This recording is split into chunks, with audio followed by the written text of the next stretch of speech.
Γεια σας, είμαι ο Νίκος. Είμαι 11 ετών και διαβάζω στο δωμάτιό μου. Δηλαδή, έχω τελειώσει το διάβασμα και χαζεύω στο Facebook.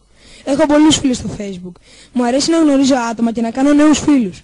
Αυτή τη στιγμή ανεβάζω στο Facebook κάτι νέες φωτογραφίες από την εκδρομή του σχολείου με τους φίλους μου. Είναι πολύ cool. Νίκο, έχει περάσει η ώρα. Πρέπει να πληθείς και μετά να έρθεις για φαγητό. Είσαι όλο το απόγευμα στο δωμάτιό σου με τον υπολογιστή.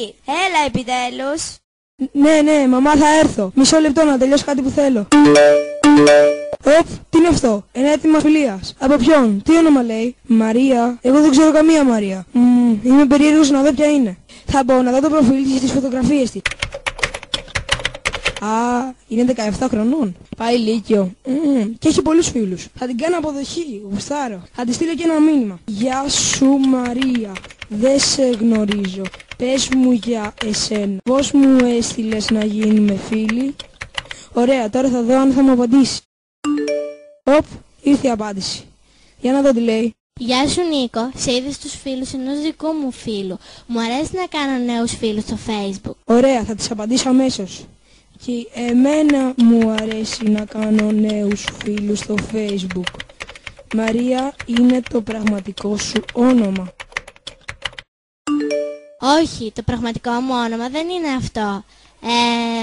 Δεν ξέρω να σου πω το πραγματικό μου όνομα. Ναι, καταλαβαίνω. Ξέρεις, επειδή οι γονείς μου δεν με αφήνουν να μπαίνω στο Facebook, μπορείς να μου δώσεις τη διεύθυνση του email και τη διεύθυνση του σπιτιού σου για να επικοινωνήσουμε? Δεν ξέρω. Νομίζω ότι δεν πρέπει. Δεν σε ξέρω καλά ακόμα, αλλά θα επικοινωνήσουμε πάλι. Νίκο, ακόμα να κλείσεις αυτόν τον υπολογιστή. Πότε θα έρθεις? Όχι, τώρα πρέπει να σε αφήσω. Θα τα πούμε αύριο. Γεια σου. Γεια σου Κώστα. Γεια, τι γίνεται? Άστα, πού να στα λέω ρε μεγάλε. Τι, έγινε τίποτα? Χθες έγινα φίλο στο Facebook με κάποια που τη λένε Μαρία. Και είναι 17. Wow, τι λες τώρα? Ναι, αυτή μου έστειλε έτοιμα φιλίας. Και πού σε γνώριζε? Είπε ότι με είδε στη λίστα φίλων ενός φίλου. Σε ποιον ρώτησες? Όχι, αλλά δεν έχει σημασία.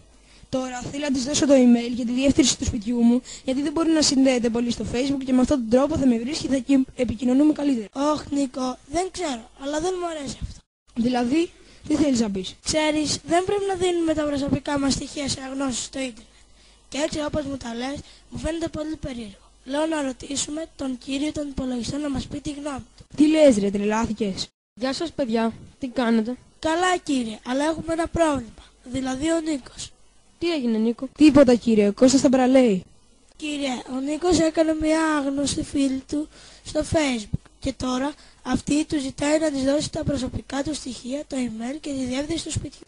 Ω Νίκο, αυτό είναι πολύ σοβαρό. Όλοι ξέρουμε ότι δεν δίνουμε τα προσωπικά μας δεδομένα σε αγνώστους. Κύριε, μου είπε ότι τη λένε Μαρία και είναι φίλη ενός φίλου μου. Ναι, αλλά δεν μπορείς να ξέρεις ότι αυτό είναι το πραγματικό της όνομα. Στην πραγματικότητα δεν μπορείς να ξέρεις τίποτα για αυτήν. Για παράδειγμα, μπορεί να είναι μια ομάδα κακοποιών που χρησιμοποιούν τη φωνή από ένα κορίτσι για να σε παγιδεύσουν. Εσένα ή την οικογένειά σου. Έχουν αναφερθεί από την αστυνομία πολλές περιπτώσεις όπου άγνωστοι βρίσκουν προφίλ ανηλίκων στο Facebook και με διάφορα ψέματα ή και εκφοβισμό αποσπούν πληροφορίες, φωτογραφίες και άλλα στοιχεία με σκοπό να κάνουν διάφορες απάτες. Οι απάτες αυτές μπορεί να είναι εκβιασμός, ότι θα δείξουν στους γονείς σας ή σε όλο το σχολείο φωτογραφίες που σας ανάγκασαν με ψέματα να τους στείλετε. Ηλεκτρονικές απάτες μέσω τραπεζικών λογαριασμών και καρτών σε περίπτωση που τους δώσετε στοιχεία ταυτότητας ή αριθμούς τραπεζικών καρτών. Μερικές φορές για να παγιδεύσουν κάποιον του λένε ότι δήθεν κέρδισε κάτι, αλλά για να το πάρει χρειάζεται ένας τραπεζικός λογαριασμός ή ο αριθμός μιας τραπεζικής κάρτας. Πάντως, σε καμία περίπτωση και για κανένα λόγο να μην δέχεστε να συναντιέστε με τέτοια άτομα. Αυτό είναι και το πιο σοβαρό, γιατί έχουν αναφερθεί από την αστυνομία πολλές περιπτώσεις απαγωγών ανηλίκων που πήγαν σε τέτοια ραντεβού. Εάν ποτέ σας τύχει κάτι τέτοιο, καλύτερα να ενημερώσετε τους γονείς σας και την αστυνομία. Τουλάχιστον αυτοί μπορούν να ελέγξουν εάν πρόκειται για απατεώνες ή για πραγματικούς φίλους. Γι' αυτό λοιπόν Νίκο, θα σε συμβούλευα να μην δώσεις κανένα από τα στοιχεία που σου ζήτησε αυτή η Μαρία και να τη διαγράψεις από τους φίλους. Σίγουρα δεν θα παρεξηγηθεί. Και με την ευκαιρία θα ήθελα να σου θυμίσω ότι παράνομα έχεις λογαριασμό στο Facebook, αφού το ίδιο το Facebook δεν επιτρέπει σε χρήστες μικρότερους από 12 ετών να έχουν λογαριασμό σε αυτό. Και βέβαια, πάντα με την άδεια των γονιών. Ευχαριστώ κύριε. Θα κάνω αυτά που μας συμβουλέσατε. Θα σβήσω τη Μαρία από τους φίλους μου. Και μάλιστα θα σταματήσω να χρησιμοποιώ το Facebook μέχρι το καλοκαίρι που έχω τα γενέθλιά μου και εκεί κλείνουν τα 12. Κώστα, ευχαριστώ και σένα που επέμενες και το είπες στον κύριο. Τελικά ήταν το σωστό.